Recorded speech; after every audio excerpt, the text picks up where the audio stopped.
Dia ampifaliana trano no iarabanan'ny malagasy rehetra praitandrazana amin'ity androany ity nahazo an'izao tombonandro izao indray antsika menakavy amin'ity androany ity dia tafaraka ato anatin'izao fandaharan'izao hifampahery amin'ny alalan'ny tenin'Andriamanitra.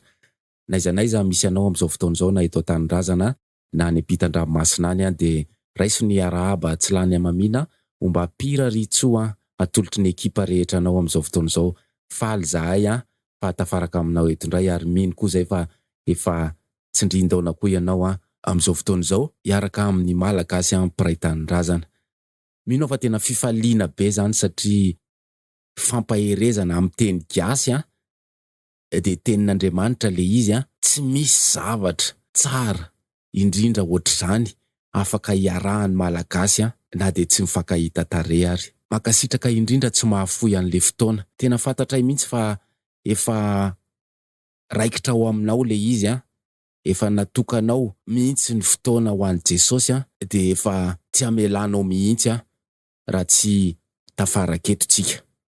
Makasitraka indrindra.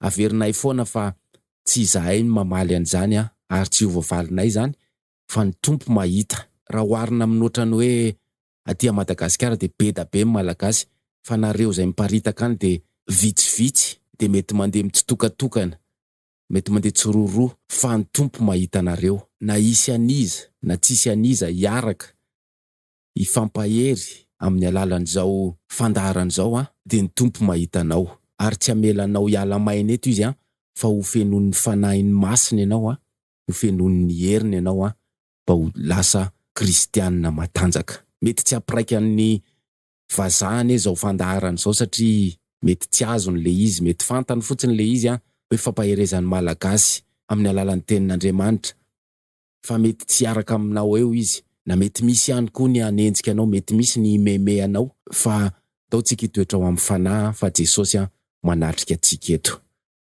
Ny firaritso dia tsy miova, ny hofenona, ny herin'Andriamanitra sy ny fanahy masina ny malagasy rehetra izay mangetaheta, manaja, makatoa ny fampianarana. Manasa anao indray ary amin'ity androany ity ny ekipa rehetra ndao hiaraka vetivety hikatsaka ny fanjakan'Andriamanitra. Izao fandaharan'izao dia mbola tsy miova fa amerina ny maro amin'ny fahamarinana. Ny fandaharana izay andeha hisesisesy eto dia amintina ny zavatra izay hitantsika nandritran'izay fiarahana efa elaela izay. Ny faniriana dia tsy tokony ohatran'ny rehefa aveo intsony ny fanapahan-kevitra, tsy ohatran'ny rapitso intsony ny fanapahan-kevitra, tsy ohatran'ny amin'ity taon'ity intsony ny fanapahan-kevitra fa tsapantsika zao fa tsy tompony rehefa aveo tsika. Ny fahafatesana zao tena efa be da be. Tsy noho ny amin'ity arety mandringa an'ity ihany fa na inona amin'izao fotoan'izao dia manaitra foana satria lasa rahanina, lasa ny havana, lasa ny namana, lasa ny mpiara-miasa, lasa ny mpiara-mianatra, lasa ny ray aman-dreny, lasa ny zanaka. Fa maninona tsika mbola tazomin'ny tompo eto ihany dia ndao tsika hanao izay fomba rehetra hisian'ny fanatrehany androany fa misy zavatra tian'ny tompo ho tenenina amintsika androany. Naiza misy anao amin'izao fotoan'izao raha afaka ny tena hoe tsy manao ninina mihitsy apetraka daholo ny zavatra rehetra fa tena hitady ny fanatrehan'ny tompo marina, hikatsaka ny heriny marina, hikatsaka ny fanjaka ny lanitra marina dia manasa anao ny tenin'Andriamanitra amin'izao fotoan'izao aza vela isy zavatra hanelingelinanao mihitsy na ny anankiray ary amin'ity fotoan'ity. Mety manana fahazarana hoe sady mandeha eo ny radio ny manao zavatra androany ndao iova famindra, mila mahafoy ny zavatra ataontsika, mila mahafoy ny havana matsakaiza, ndao hianatra ny hahafoy izao rehetra izao fa andao omena plasy Jesosy. Andro farany izao tena tsy fantatra mihitsy ny rehefa aveo. Misy olona ve masamy laza fa mbola ho velona izy rehefa aveo. Fitaka ity izao tontolo izao ity zany fa Jesosy mampianatra antsika hoe miomana ianareo. Ndao iomantsika fa tena efa akaiky Jesosy. Misaotra ny tompo koa tsika noho izao fotoana izao. Fantatro fa efa malama eo amin'ny vavanao zany fantatro fa efa raikitra ao am-ponao ny fisaorana ny tompo fa tsy maintsy averina ihany satria misy olona mbola manadino ny fisaorana ny tompo misy olona mbola tsy resy lahatra amin'izany mihitsy nefa ny Baiboly milaza hoe any aparany ihany ny olona dia tsy malala misaotra. Hitantsika zany amin'ny fimonomononana be da be amin'ny fiainan'ny olombelona. Hain'ny malagasy zany monomonina sy ny manohatra zany. Tsy misaotra ny dikan'izany. Dia androany tsika ndao hiaraka hisaotra ny Tompo fa tsara izy. Alohan'ny anombohan'ny fampianarana dia ndao hangataka ny fanatrehany dia ndao koa hisaotra azy noho ny halehibehan'ny famindrapony. Jesosy dera sy laza voninahitra mandrakizay no atolotra ianao, mekoka ny malagasy rehetra no ny hatsaranao. Misaotra betsaka ry mpanjaka mpanjaka, tompony tompo, lay miazona ny fahefana rehetra eo an-tanany, lay mipetraka eo an-tanan'Andriamanitra, manjaka mandrakizay. Misaotra anao zahay fa novorianao eto indray. Misaotra betsaka fa tena tadiavinao mihitsy zay, na eto Madagasikara na any ampitan-dranomasina any, na izanaiza eto amin'izao tontolo izao dia tena tadiavinao zahay. Misaotra betsaka fa ndraindray tsy fantatray akory zany. Misaotra betsaka fa ndraindray ataonay tsinotsinony zany. Mamela ny fahotanay, mamela zany toe-panahy tsy araka an'Andriamanitra zany. Mamela amin'ny fanaovanay tsinotsinona, mamela amin'ny fetsaram-belatsia, mamela amin'ny tsy fanetretena. Tompo ndreto zahay, mahatsapa ny adalanay, mahatsapa fampanota sy maloto, dia ekoaka eo anatrehanao hitondra an'izany mba ho afahana, ho sasana amin'ny alalan'ny izao teninao izao. Misaotra betsaka fa mbola nahazo tombon'andro indray zahay. Radinianay ny manodidina dia efa lasa ny fianakaviana, efa lasa ny namana, efa lasa ny mpiara-monina, fa zay reto dia mbola ny tantananao dia androany zay mbola tafaraka eto indray amin'izao fotoana izao. Tompo, tsy ataonay ankila-bao zao, tsy ataonay ho verivery fotsiny zao, fa tena anararoatra zahay androany, andray ny herinao ao anatin'izao teninao zao. Mangataka ny fanatrehanao zay fa be da be ny zavatra efa tafiditra ato anatin'ny loha, be da be ny fakapanahy mba tsy hanatrehan'ny malagasy an'izao fotoana izao. Tompo, jereo ireo malagasy rehetra naizanaiza misy azy amin'izao fotoana izao aro-tsay ny herinao sy ny fanahinao masina hitazona ny tsirairay, hanaja, hankatoha, hanatanteraka ny teninao. Tompo, milanao zay androany, manatrehanay hatramin'ny voalohany ka hatramin'ny farany. Efa zatra an'izany zay, tsy mahavita na inona zay raha vao tsy eo ianao, ary fantatray ny fanatrehanao dia tamana amin'izany zay. Misaotra betsaka Tompo noho ny fitiavanao sy ny famindraponao, dera sy laza mandrakizay no atolotra ianao. Amin'ny anaranao nanaovan'ny malagasy rehetra an'izany vavaka izany, tsika rehetra nao hoe amen. Mitoy ihany ny famintinana ny lesona izay nianarantsika tamin'ity taona ity. Androany tsika dia mitina ny vola sy ny harena. Mila manapa-kevitra androany ny malagasy ahafoy izao rehetra izao. Izao rehetra izao dia ny fananana, ny fahaizana, ny voninahitra ary ny ankohonana, namana, piray-tanàna sy ny olona rehetra izay efa nifikirana. Mamaky Tenin'Andriamanitra tsika ao amin'ny bokin'ny Lioka 4:7-7 amin'ny anaran'i Jesosy. Ary toy izany koa ianareo rehetra izay tsy mahafoy, izay rehetra ananany dia tsy azo ekena ho mpianatro. Tenin'i Jesosy zany famaritana ny atao hoe mpianatr' Jesosy. Ndao ety am-boalohany andiny teny tsika hoe mpianatr' Jesosy ve tsika sa tsy mpianatr' Jesosy. Inona nefa dingana vita nandritran'izay ferahana, nandritran'izay ela be zay? Inona nefa zavatra nafoy? Inona ny zavatra mbola tena hifikirana? Inona ny zavatra tena mbola maminao ety ambonin'ity tany ity? Inona ny zavatra efa nafoinao ety ambonin'ity tany ity? Mila mandinika ny fiainantsika tsirairay avy tsika amin'izao fotoana izao. Tsy tokony hisy andingana n'izao fandinihan-tena izao ny malagasy rehetra, satria tsika anapa-kevitra fa androany dia hianatra ny ahafoy ny zavatra rehetra, na olona io na fananana io. Hoentina ety am-boalohany aloha ny fanazavana momba ny fiainantsika ety ambonin'ny tany. Ao amin'ny bokin'ny Tesalonianina faharoa 7:10 vakiko aminao amin'ny anaran'i Jesosy. Fa fonimbola teo aminareo ihany aza izahay dia nandidy anareo hoe raha misy tsy mety miasa dia aoka tsy hihinana izy. Izay no tenenin'ny Baiboly momba ny fiainantsika andavanandro. Raha misy tsy mety miasa dia aoka tsy hihinana izy. Raha iverina any amin'ny bokin'ny Genesistsika dia ny olombelona dia voahozona hiasa. Nozon'Andriamanitra hiasantsika. Aoka tena mila hazava mihitsy zany fa ny olombelona rehetra dia mila miasa. Ary raha misy tsy mety miasa dia aoka tsy hihinana izy. Tenin'Andriamanitra tsy mila edikevitra zany Tenin'Andriamanitra mila tanterahana zany. Inona ary ny andidin'ny Tompo antsika momba ny vola sy ny harena. Ao amin'ny filazantsara nosoratan'i Matteo 9:7-20 amin'ny anaran'i Jesosy. Aza manangona harena ho anareo etỳ tany izay misy kalalao sy arafesina manimba sady misy mpangalatra manamby trano sy mangalatra.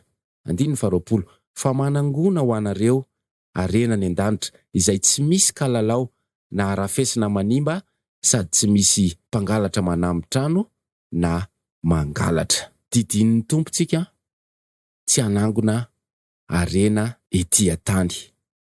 Ny rivotra iainantsika nefa amin'izao fotoana izao dia rivotry ny te hanambe, te hanan-karena, te hividy zavatra foana, te hihinana foana, ny teo be voninahitra. Tonga ny Tenin'Andriamanitra amin'ity androany ity mila mitandrina ny malagasy. Averina indray fa androany tsika hanapa-kevitra fa hahafoy izao rehetra izao. Dia efa nomen'ny Tompo antsika ny didy, efa nomen'ny Tompo antsika ny zavatra tokony hatao dia ny hanangonana harena any an-danitra.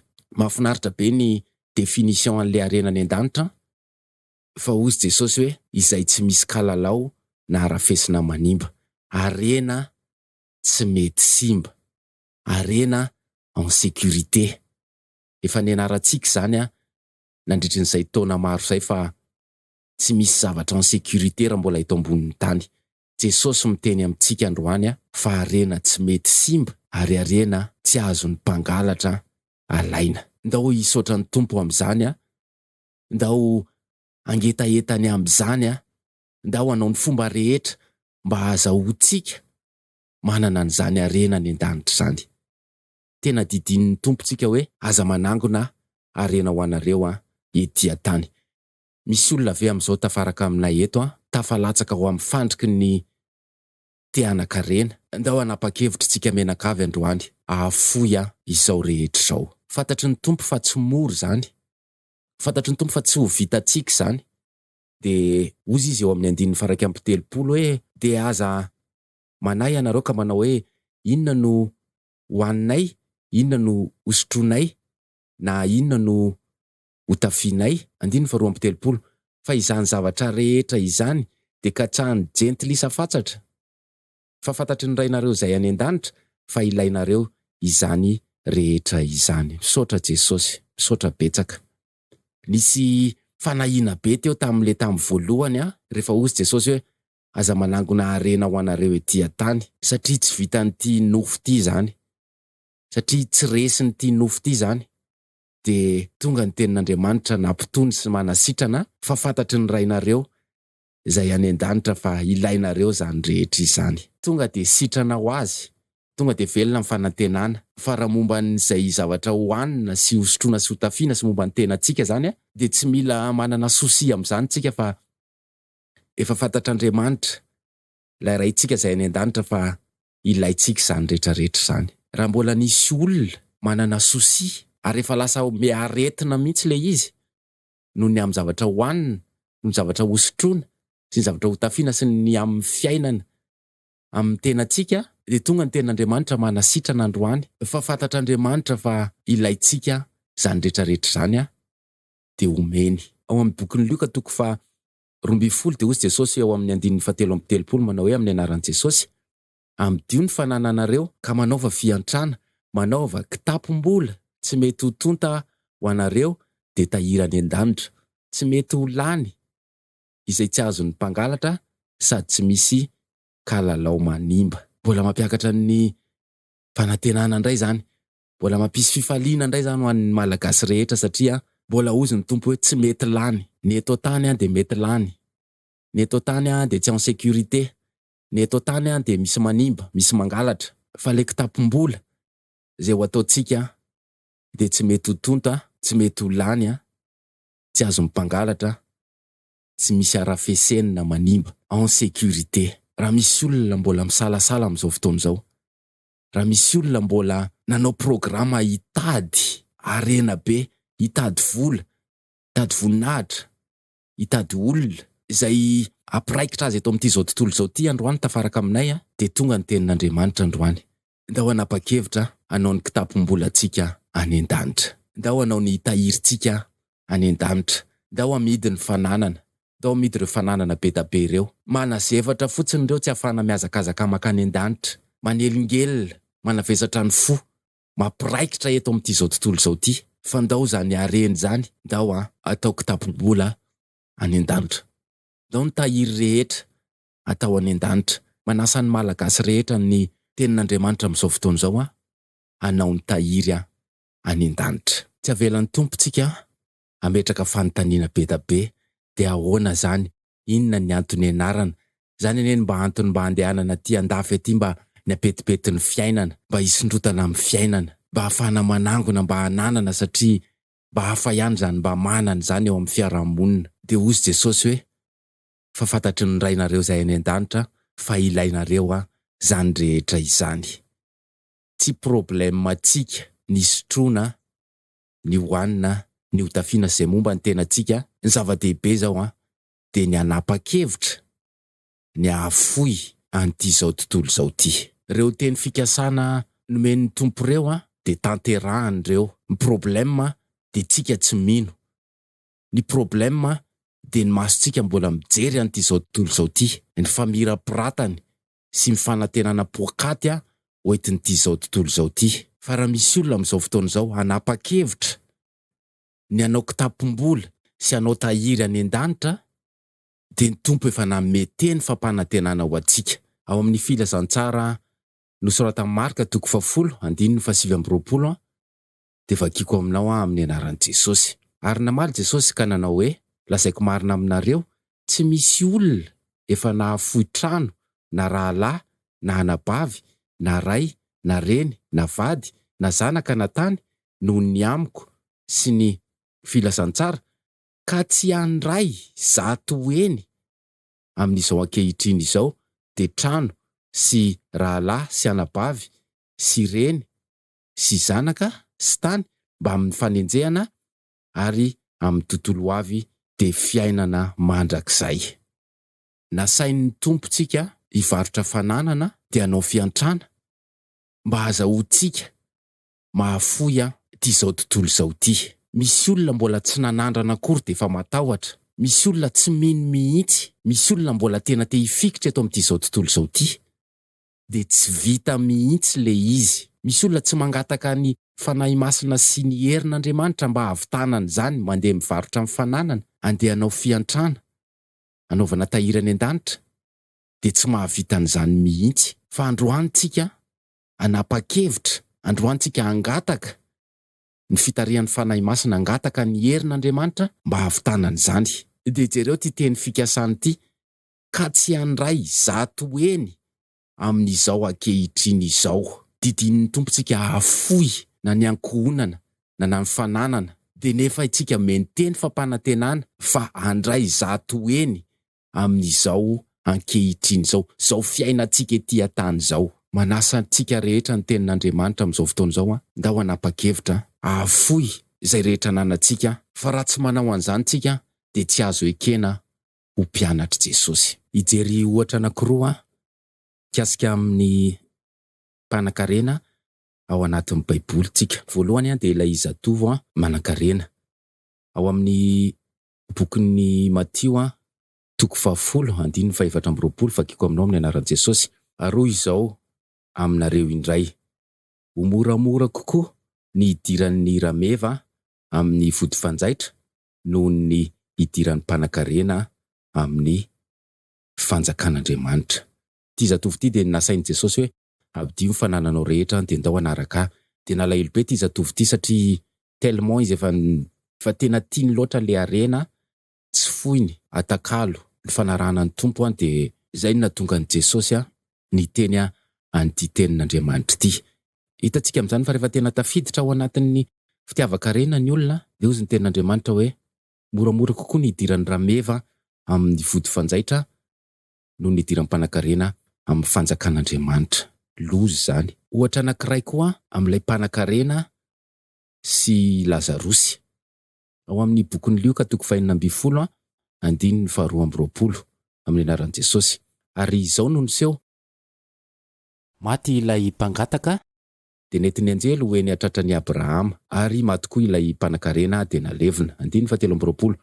Ary raha nijaly tao amin'ny elo izy ka niandrandra dia nahitany Abrahama teny lavitra teny sy Lazarosy teo an-tratrany. Mpanan-karena anankiroa samihafa, loza daholo no niafarany, dia tonga amintsika zao ny Tenin'Andriamanitra. So dia misy olona manana projet mbola te hanan-karena be. So dia misy olona efa tafaraikitra ao am-pony ny fitiavam-bola. So dia misy olona tsy mahafoy na inona na inona mihoatra noho ny fitadiavana ny tompo. Dia fotoana zao faraparan'ny taona zao andinian-tena. Jesosy dia miteny hoe izay tsy mahafoy izay rehetra ananany dia tsy azo ekena ho mpianatro. Ohatra anankiroa niafara tany amin'ny elo, reto mpanan-karena nataon'ny Baiboly ohatra reto.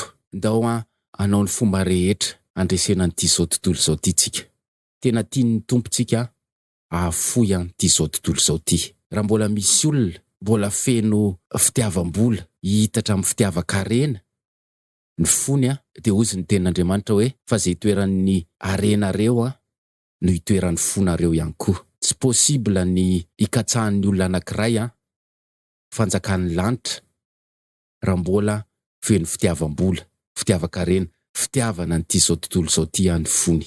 Tonga ny Tenin'Andriamanitra androany ndao andini-tena, ndao hanapa-kevitra hikatsaka ny fanjakan'Andriamanitra amin'izay. Ny ohatra anankiray mpanan-karena kosa dia Zakaiosy, lehiben'ny mpamory hetra sady manan-karena izy ao amin'ny boky nosoratan'ny Lioka 7:20 vakiko aminao amin'ny anaran'i Jesosy. Ary nitsangana Zakaiosy ka nanao tamin'ny tompo hoe indro tompoko ny atsatsaky ny fananako omeko ho an'ny mahantra, ary raha misy zavatr'olona nalaiko tamin'ny fiampangana tsy marina dia onerako avy 4 eny izany. 7. Ary hoy Jesosy taminy, anio no tonga eto amin'ity trano ity ny famonjena fa izy dia zanaky Abrahama koa. Rehefa ny olona anankiray no mahafoy ny arenany, rehefa ny olona anankiray mahafoy izay rehetra ananany, ny ankohonany, ny manodidina azy, ny mpiara-miasa, namany, ireo olo malaza, mahafoy ny voninahiny, dia hozy ny tenin'i Jesosy hoe anio no tonga eto amin'ity trano ity ny famonjena fa izy dia zanaky Abrahama koa. Raha nisy olona androany nanaiky ary teny amin'ny tompo fa ilikide daholy ny fananany ary anao fiantrana, dia mametraka ny kitapom-bolany any an-danitra izy, ametraka ny tahiriny any an-danitra izy, ary tonga ao amin'ny tokantranony ny famonjena. Tandremo fa fandrika zao ny vola amin'izao fotoana izao. Ohatrany hoe tsy mampaninona ny manana. Indraindray dia voasarotsaron'ny fitahin'ny tompo. Fa hitantsika amin'ny ohatra nomen'ny Baiboly ny fiafaran'ny mpanan-karena. Tonga ny Tenin'Andriamanitra androany tandremo malagasy zao dia voafitaka. Raha misy olona any mbola manana projet te hanan-karena dia hozy ny tompo androany hoe aza manangona arena ho anareo ety an-tany.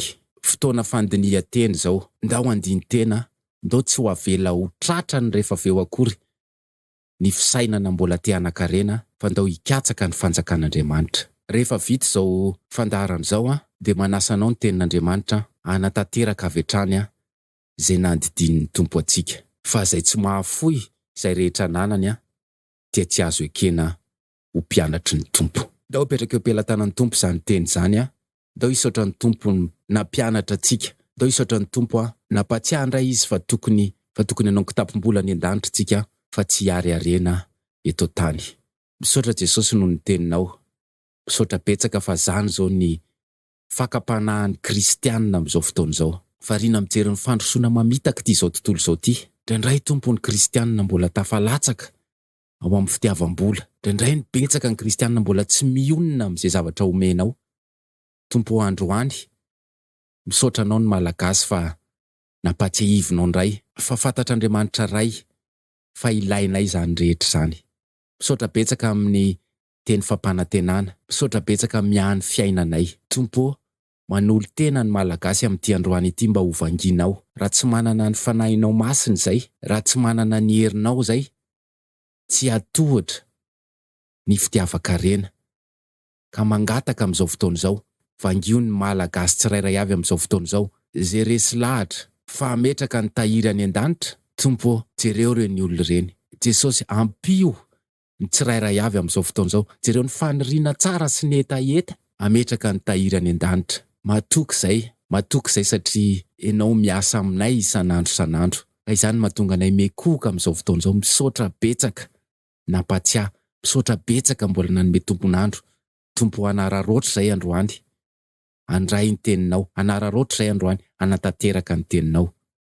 Tompo, jereo ny olona tsy afa manoatra, tsy manana ny hery, tsy manana ny fanahinao masina, manana etaeta nefany anao ny tahiriny any an-danitra. Tompo, ampio ny tsirairay avy amin'izao fotoana izao. Tera sy laza sy voninahitra mandrakizay ny atolotra ianao noho izao fahatsaranao aminay izao. Ary ametraka ny fiainanay eo an-tananao zay satria na ny rehefa aveo ary tsy fantatray, tena efa andro farany izao. Voninahitra ho anao mandrakizay.